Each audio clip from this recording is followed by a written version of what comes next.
friends, Krista here. Thanks for stopping by Books and Jams. Today we are going to be doing my wrap up for February, mostly the second half of the month, actually, because I did do a mid-month wrap up where I talked about these 9 books that I read in the first half of February. I read The Lost Passenger by Frances Quinn, which is a historical fiction set during the Titanic. I read Murder in Highbury by Vanessa Kelly, which is a cozy-ish mystery with Jane Austen characters, in particular Emma and Knightley, and the characters in the story of Emma. And I reread Matilda on audio, narrated by Kate Winslet. This is by Roald Dahl, and it's a middle grade, fantastic nostalgic book. And then I do have these few that I talked about as well. Deception Point by Dan Brown, kind of a political thriller set partly in the Arctic. In the Antarctic, I read How the Penguin Saved Veronica by Hazel Pryor. Older main character doing something interesting at the end of her life. Brightside Running Club by Josie Lloyd. Really enjoyed this one. A group of women facing breast cancer, forming a running club, and a friendship along the way. The 5 People You Meet in Heaven by Mitch Albom.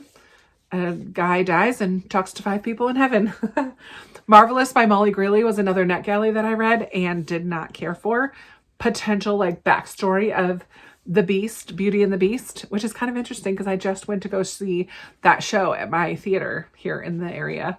And then The Examiner by Janice Hallett, a group of students in this special class in college, and things go crazy and it's told in mixed media. Super fun reading month at the beginning of February, and I have a handful more books to talk about today. I'm going to start with the 3 books that I read for my friends Becca and Chloe here on YouTube. Becca is Becca Books and Bujo, and Chloe is from the channel Always Booked.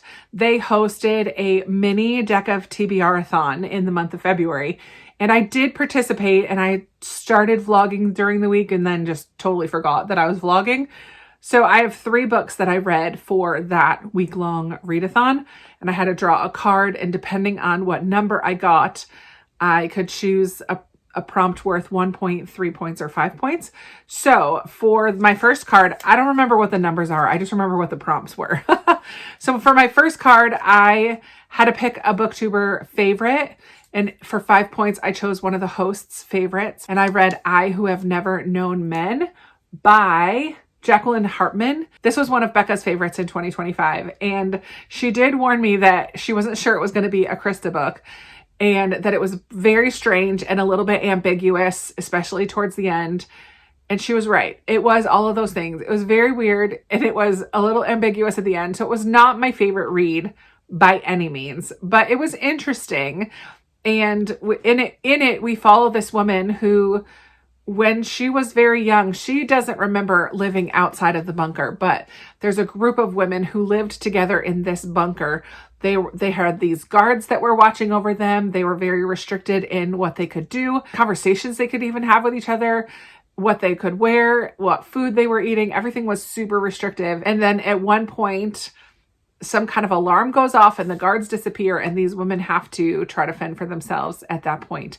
So it's a bit of a survival story, a bit of wandering around, a bit of, I don't know what. It was a bizarre book, but it was one of Becca's favorites, and I read it, so I got myself some points. Then I picked a number that had something about people on the cover or something on the cover, and I chose 2 people on the cover. I think it was 5 points. It might have been 3. I don't remember. I chose to read The Love Haters by Catherine Center.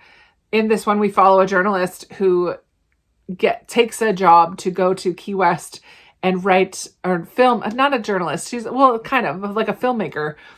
She goes to do a video for the Coast Guard. In particular, this one guy who happens to be the brother of her supervisor. And they don't have a very good relationship. So she goes, the thing is, she's going to be working very closely with the Coast Guard, and she cannot swim. But she doesn't tell them that. She kind of lies about it. So she stays with her supervisor's aunt, I believe, and gets in close with the aunt and her friends. And then obviously there's a romantic storyline between the 2 of these people on the cover.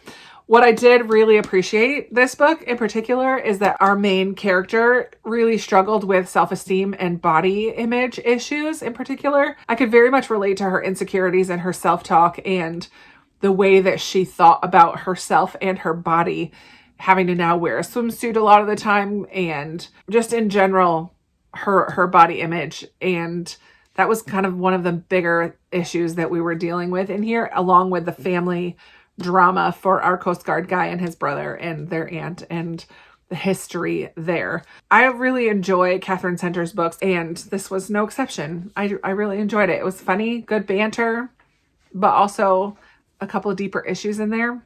Loved it. And then the third book that I read for the Deck of Tea Readathon, I picked a number that had to do with finding your initials in the title, and I'm KJR. And so I just did my first and last. So K and R are both in this word. Book Lovers. Finally got around to reading The Book Lovers Library by Madeline Martin. This was the one that when I did a try a chapter tag with books with the word library in the title, this one was the one that intrigued me the most. The first chapter of this was so good. We follow a young woman when she's younger, a teenager.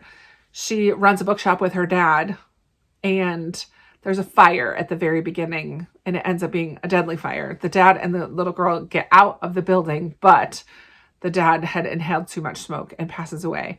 Then we pick up the story 8 years later, and she is now a single mom. She had gotten married and had a daughter in the meantime, and her husband died, a little bit down on her luck, a little bit struggling, has separated herself from books and reading because of the devastation and the grief of losing her dad, but ends up getting a job at this Book Lovers Library, which is a membership library. It's a little bougie.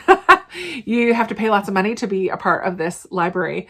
She kind of works her way up in the library system and is very good at giving recommendations and things. And she kind of is rediscovering her love for books. And then at the same time, World War II is starting to happen, and children are being sent away from cities out to the countryside. So I think they live in Nottingham. Yeah, Nottingham. Look at me remembering.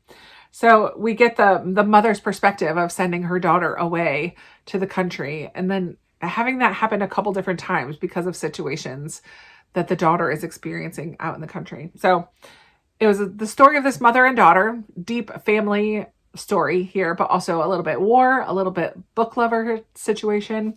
Yeah, I really, really enjoyed that one. My Patreon book club book I read right at the end of the month, and that was House of Eve by Sadiko Johnson. I was honestly a little disappointed in this because I absolutely loved Yellow Wife. That one I really, really loved. I thought it was so, so good, very emotional, hard-hitting, and I was expecting the same from this one. And while I think it was good, and I think there is benefits to reading this, I do think I had a few issues with it. So in this book, we follow these two women, same timeline, but two storylines. One's in college, one's in high school, both Black women, dark-skinned Black women, that matters in the story. They both get pregnant, not married, out of wedlock, if you will. And so the one in college, she ends up marrying the boy who got her pregnant, and he's light-skinned, and she deals with a lot of colorism in the wealthy Black community in Washington, D.C. area. And then our younger girl, Ruby, doesn't have a good support system. Also gets pregnant by a Jewish white boy who works at a little shop in her town. She's super smart, had a lot of hopes of getting a scholarship to go to college, wants to be an optometrist because her grandmother was going blind because of glaucoma, and she wants to learn how to cure and help people who have eyesight problems. Big dreams, but gets pregnant and her life is derailed for a while.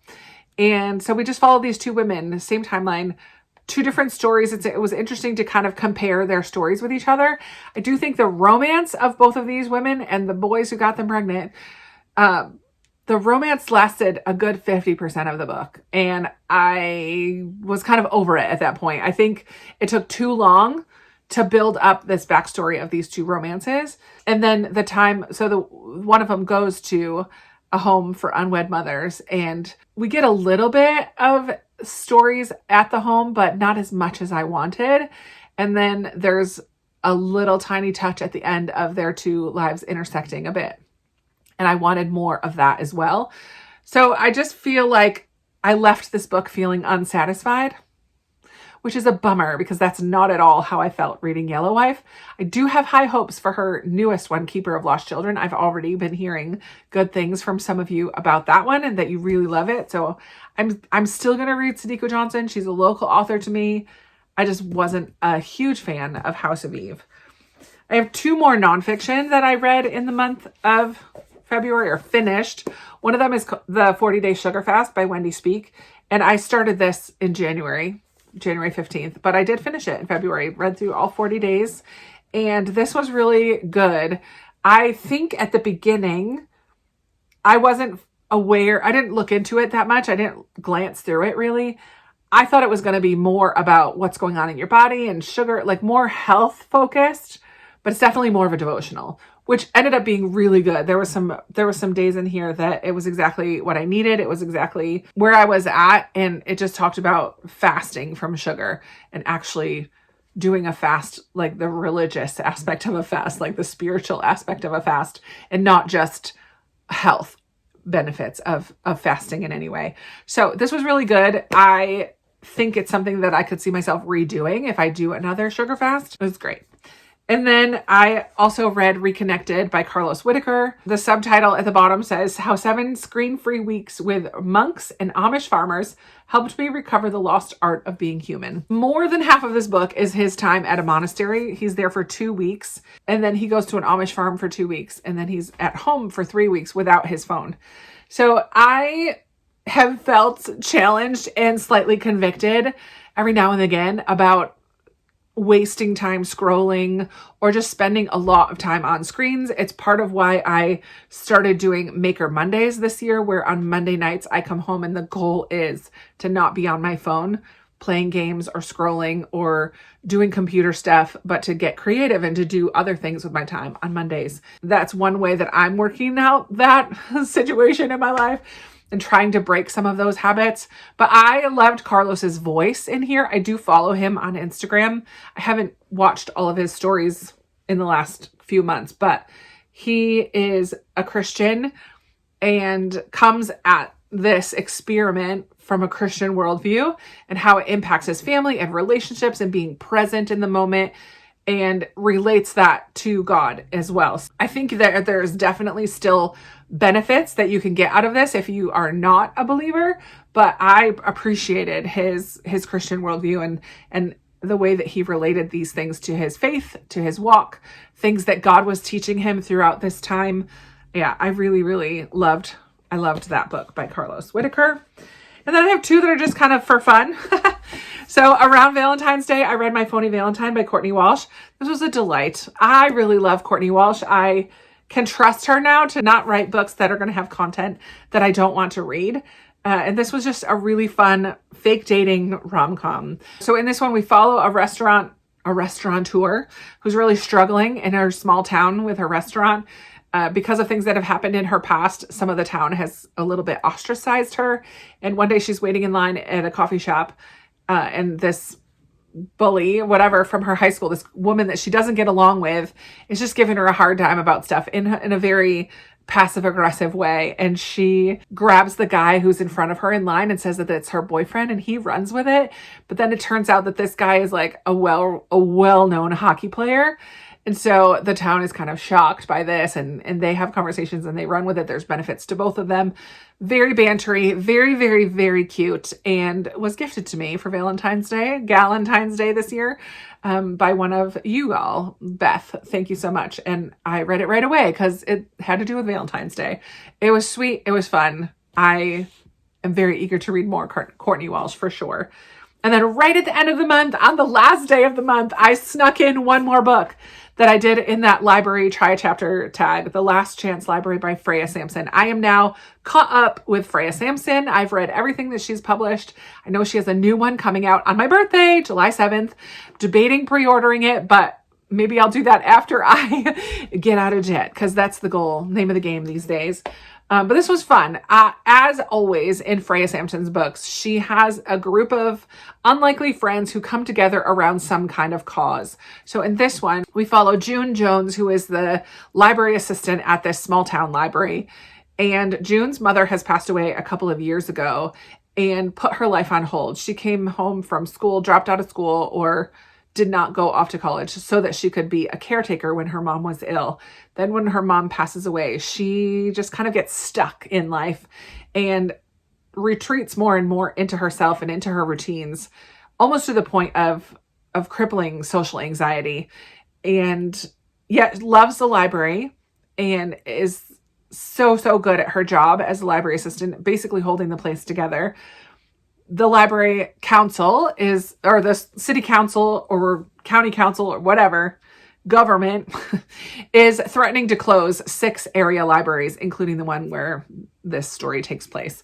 So the people at this library, the patrons of the libraries, including a couple older characters and a teenage girl, kind of all come together to see what they can do to help save their library. And this is the story of it. And it was lovely and delightful. Some quirky characters, some just really heartfelt moments, a little bit of laugh out loud, a little bit of aw, and a delightful read. It's not my favorite Freya Sampson. This is her debut. So I feel like she has gotten even better, but she definitely lives in this niche of unlikely friends coming together over some kind of mystery or project or situation that needs solving and developing really strong bonds because of it. And I love that. I love that trope. I'm here for it all day, every day. Last Chance Library. So these are the 8 books, plus one more that I just listened to on audio, that I read at the end of February, or finished the second half of February. I'd love to chat with you in the comments below if you've read any of these or if you're adding them to your TBR. I love hearing that I've convinced you to pick up a book. Makes my day. It's kind of like why I'm here, right? But I love chatting with you in the comments down below. Let's chat down there. And if you made it to the end, but you're not feeling very chatty today, that's totally fine. Let's leave an emoji down in the comments. This is on top. So maybe a palm branch or some water. Love haters. A Red Cross, Coast Guard sign. I don't know, whatever you can find that would match with the love haters. Put that in the comments down below. Thank you so much for spending some of your day to be with me today, hanging out, talking books. I absolutely love having you here in this little corner of the internet. I appreciate you so much. And thank you so much for watching. I'll talk to you in another video very soon. Bye.